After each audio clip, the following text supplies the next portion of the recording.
A series of thunderstorms ignited a wave of new wildfires in British Columbia this past weekend. There are now more than 400 active fires across the province, more than 200 of them out of control. All of this adding to what has already been BC's most destructive fire season on record.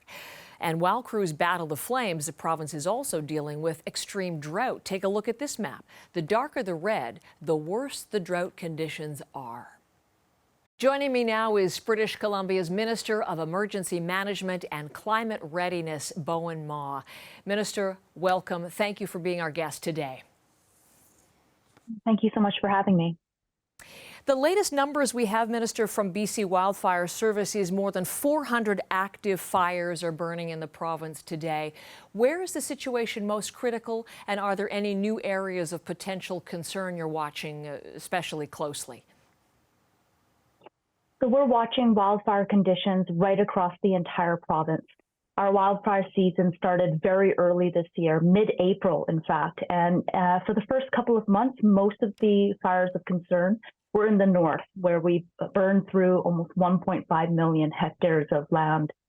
As the season progresses, however, we are seeing wildfires moving further south. And as those wildfires move further south, that does mean an increase in impact on populations and communities, of which most of our population is closer to the southern border. There had been talk of rain and cooling temperatures, a cooling trend as of yesterday. Has that in fact transpired, and has it made any difference, Minister? You know, any kind of moisture is welcome. The challenge is that a lot of storms that bring that moisture also come with lightning, and a significant, the vast majority of our fire starts right now are actually started by lightning. And so we are welcoming and grateful for the additional moisture. It does help. In many cases, our wildfire service members control fires and prevent them from going further out of control. But we do also watch for those lightning starts as well. So perhaps a tiny reprieve for the moment, but as you say, we're just early into August. It's really the core of BC's fire season, and already this is the most destructive in the province's history. What do you think is yet to come then? It is difficult for us to judge wildfire seasons against other wildfire seasons. It is true that we have burned through more hectares this year so far than any other year prior. But in terms of impact to people and communities, that time will tell whether this can be called the worst wildfire season from that perspective. We are always worried and concerned about keeping people safe. And so that's where a lot of our efforts are going to manage wildfires and protect people, property, communities, critical infrastructure. In terms of resourcing, Minister Ma, how well are you positioned right now? Do you have everything you need given the situation presently? This is a situation that we are always assessing. The BC Wildfire Service is regularly assessing their resourcing needs. Right now, we have about 4,000 people engaged in wildfire fighting. That includes the wildland firefighters and the support teams as well. 2,000 of them are members of the BC Wildfire Service. We've got about 1,400, 1,500 contractors that support them, as well as out-of-province and international resources. And we're grateful to all of them, each and every one. And are you satisfied with the amount of aid and military assistance you've received from Ottawa thus far, or do you anticipate additional asks of the federal government? Well, we've been very grateful so far for the support that we've received from federal and international communities. It is incredibly important that we have partnership at all levels of government in this season. That goes right down to local governments as well, who are often on the front lines of receiving evacuees and processing and supporting evacuees as well.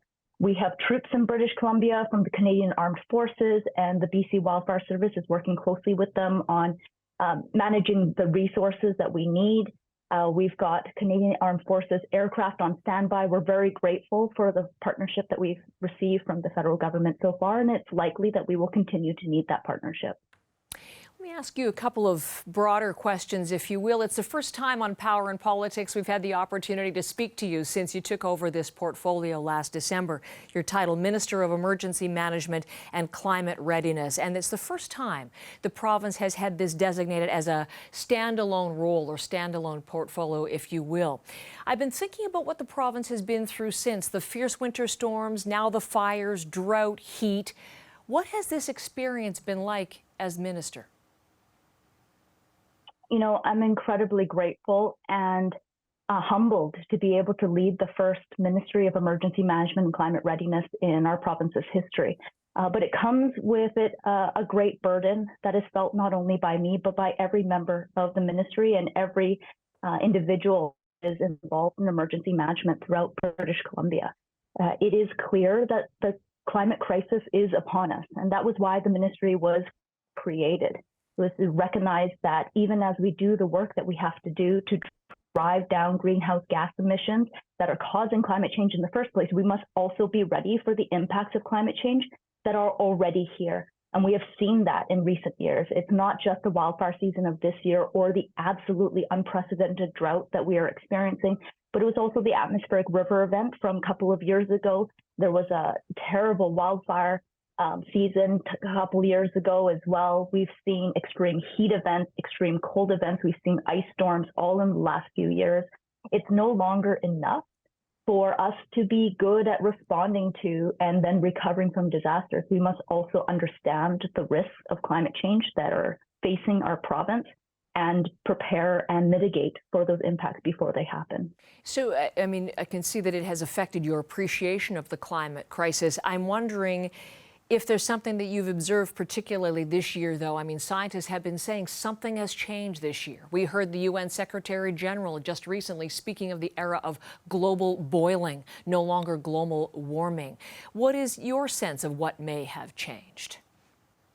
You know, it's interesting because when I was first elected back in 2017, in the lead up to that election, climate change was a huge issue for me and other people in my generation and younger as well.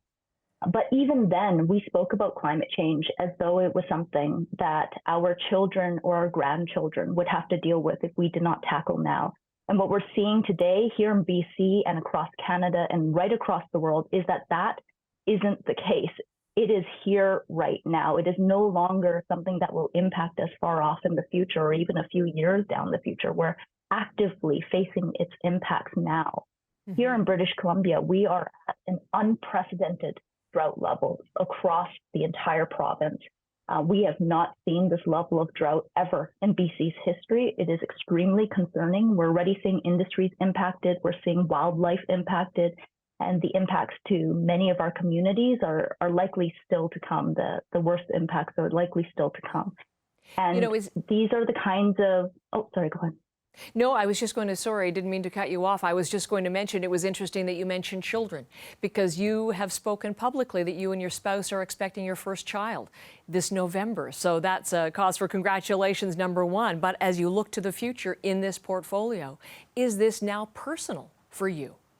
I think that the climate crisis and the issue of climate change has always been personal for me and everybody who recognizes how significant the changes we've seen in our climate in recent years are.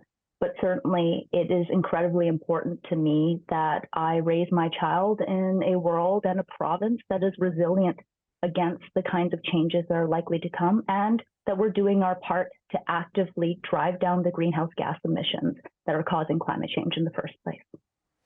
Once the province is through this immediate wildfire crisis, Minister Ma, what will you be focusing on long term? So we are continuing to do the work that we have to do to be better prepared in the future for these kinds of events and to mitigate the impacts of future climate events as well. And part of our work is actually to modernize our emergency management legislation. So in the fall, we will be tabling significant changes to the Emergency Program Act. We're actually bringing in a whole new piece of legislation called the Emergency and Disaster Management Act, one that recognizes the realities of climate change, that builds in the UN Sendai framework on disaster risk reduction, which means that we have to put more energy into understanding the risks that we're facing and actually mitigating those impacts before they happen.